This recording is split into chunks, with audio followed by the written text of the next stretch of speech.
ọlọ́run ìgbàlà mo sádìọ́ ọlọ́run ìwò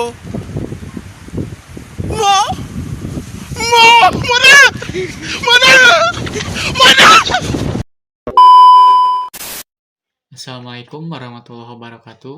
Halo semuanya, perkenalkan nama saya Dian Taufikur Rahman dari kelas 4D Sejarah Peradaban Islam. Di sini saya akan membahas sedikit mengenai isi buku dari Prof. Dr. Haji Asep Ahmad Hidayat, yaitu bukunya mengenai studi kawasan dunia Islam. Di sini saya akan membahas sedikit mengenai Islam di Afrika Barat. Afrika Barat merupakan salah satu pusat penting perkembangan Islam di dunia.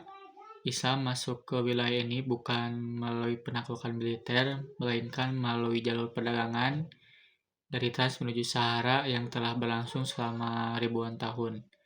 Para pedagang Muslim di Afrika Utara membawa ajaran Islam sambil berdagang dan berinteraksi dengan masyarakat setempat di kawasan Sahel atau Gurun Sahel di antara abad ke-10 hingga ke-15.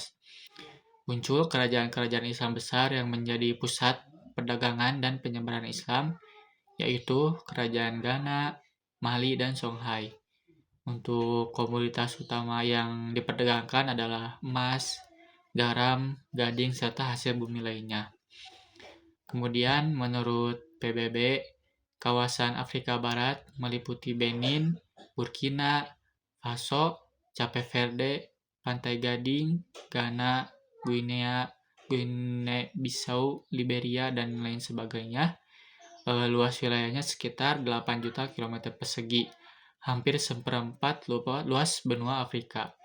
Bentang alamnya terdiri atas daratan rendah, pegunungan, padang rumput Sahel, hingga Gurun Sahara di bagian utara. Kemudian ada geografis atau kondisi alam Afrika Barat yang memiliki bentang alam yang beragam. Sebagian besar wilayahnya berupa dataran rendah, terdapat pegunungan Guinea, dataran tinggi Jos, dan pegunungan air. Sungai-sungai besar seperti Sungai Niger dan Sungai Senegal menjadi sumber kehidupan masyarakat. Iklim dipengaruhi Gurun Sahara di utara dan Samudra Atlantik di selatan, sehingga terdapat wilayah yang sangat kering dan wilayah yang lembab dengan hutan hujan tropis. Keanekaragaman alam ini mendukung pertanian peternakan, perdagangan, dan kehidupan masyarakat. Kemudian ada penduduk atau kelompok etnis yang terdapat di Afrika Barat gitu ya. Untuk jumlah penduduk di Afrika Barat itu sekitar 430 juta jiwa. Jadi ada beberapa kelompok etnis terbesar antara lain kelompok Hausa, Fulani, Berber, Tuareg, Mandika, Yoruba, Akan, Igbo. Masyarakat Afrika Barat menggunakan berbagai bahasa daerah, tetapi bahasa Arab juga berkembang melalui penyebaran Islam dan pendidikan.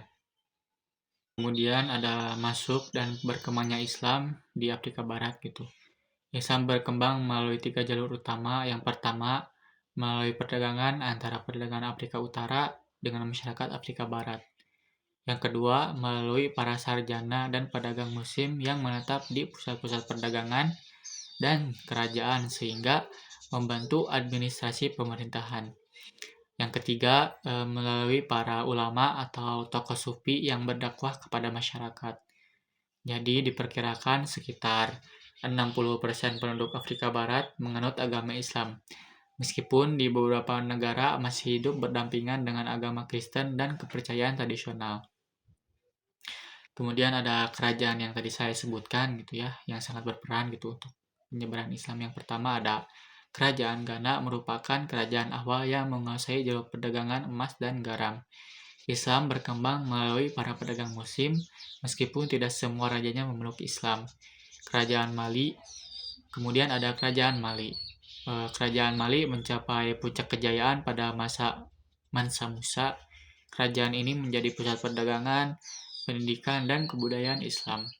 Kota Timbuktu berkembang menjadi pusat ilmu pengetahuan Islam yang terkenal di dunia. Kemudian ada Kerajaan Songhai. Jadi setelah Mali mengalami kemunduran, Songhai menjadi kerajaan Islam terbesar di Afrika Barat.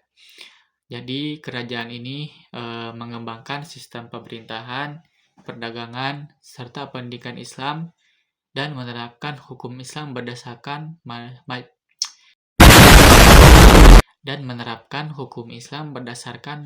Maliki. Perkembangan Islam mendorong lahirnya pusat-pusat pendidikan. Di kota Timbuktu berdiri Universitas Sankor yang menjadi tujuan para pelajar dari berbagai wilayah Afrika dan dunia Islam. Madrasah, masjid, perpustakaan, dan pusat kajian berkembang pesat sehingga Afrika Barat menjadi salah satu pusat intelektual Islam. Kemudian peranan tasawuf juga tidak bisa lepas gitu dari penyebaran Islam di Afrika Barat ini.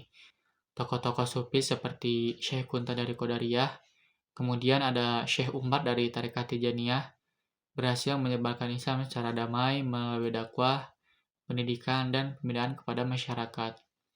Jadi pendekatan tasawuf ini membuat Islam lebih mudah diterima karena menghargai budaya lokal sama tidak bertentangan dengan ajaran Islam itu sendiri.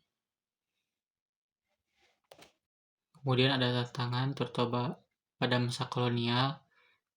Penyebaran Islam menghadapi beberapa hambatan seperti campur tangan penjajah, aktivitas misionaris, perubahan sistem pendidikan, serta pengaruh politik dan ekonomi Barat. Meskipun demikian, Islam tetap bertahan dan berkembang hingga menjadi agama terbesar di sebagian besar wilayah Afrika Barat. Jadi Afrika Barat telah menjadi pusat perkembangan Islam selama lebih dari 1000 tahun gitu atau ribuan tahun lamanya.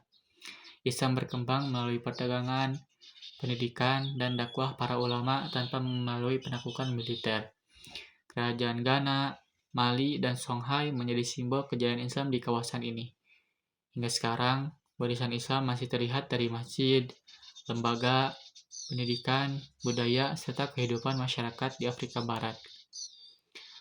Mungkin seperti itu saja sedikit penjelasan materi dari saya mengenai Afrika Barat. Jadi dari materi ini dapat dipahami bahwasanya penyebaran Islam di Afrika Barat berlangsung secara damai melalui perdagangan, pendidikan, dan dakwah para ulama. Hal tersebut melahirkan peradaban Islam yang maju dengan pusat ilmu pengetahuan seperti Timbuktu, serta kerajaan-kerajaan besar seperti Ghana, Mali, dan Songhai yang memberikan kontribusi penting bagi sejarah Islam di dunia. Mungkin cukup sekian materi dari saya. Sedikit penjelasan materi dari saya. Mohon maaf bila terdapat banyak kekurangan. Wabillahi taufiq wal hidayah. Wassalamualaikum warahmatullahi wabarakatuh.